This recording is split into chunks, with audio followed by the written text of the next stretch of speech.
emotional expert1 who is prone to cheating, how to get out of the pain of infidelity. Hello everyone, I'm Dr. Jason Lee, a clinical psychologist and clinical neuropsychologist. Today we are going to talk about two questions. Who is more likely to cheat? If you unfortunately encounter significant other infidelity, how can you get out of the pain and move on with your life? First, why would someone cheat?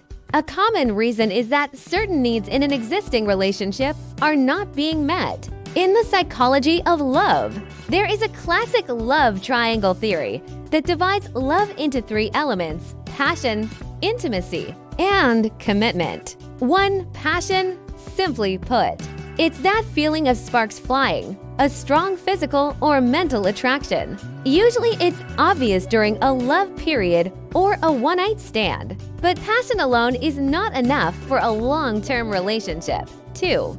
Intimacy, not just physical, closeness, but understanding, trusting, and sharing preferences and ideas with each other. Good friends can also have high levels of intimacy. 3. Or commitment, it's when two people decide to go on together, whether poor or rich, healthy or sick, to support each other. Marriage vows are the classic example.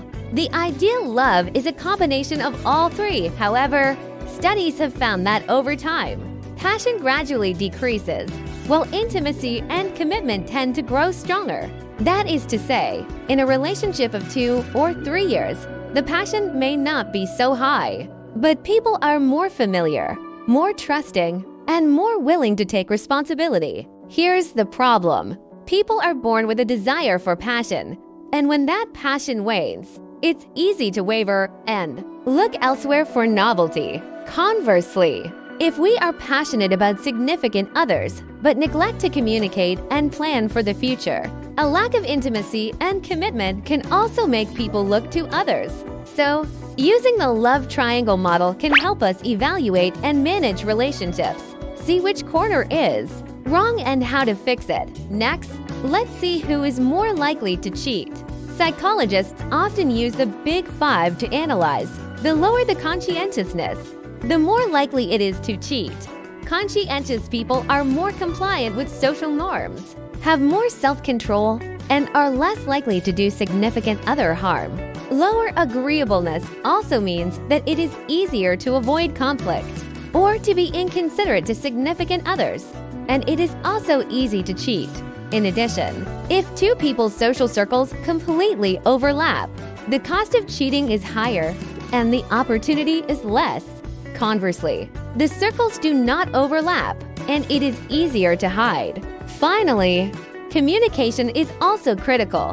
The more you are used to avoiding problems and communicating less significant others, the higher the risk of derailment. Many times, one party's needs are not met, but precisely because they are afraid or unwilling to talk to the other party about their needs. So, what if you really encountered derailment? First, ask yourself a few questions. 1. Would you like to continue the relationship?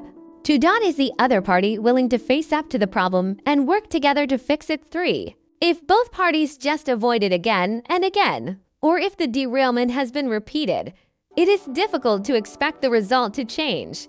4. No matter what the decision is, you must maintain your dignity and bottom line. Don't give up your principles because you are afraid of losing. Otherwise, it is easy to be emotionally blackmailed or fall into more harm. Today's content is here, hoping to give you some new perspectives when you are struggling. If you are interested in psychology, don't forget to subscribe to our channel, where we will continue to share a variety of practical psychology videos.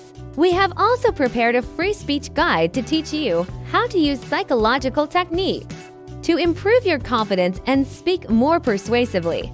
If you are interested, please follow our special page. See you next time.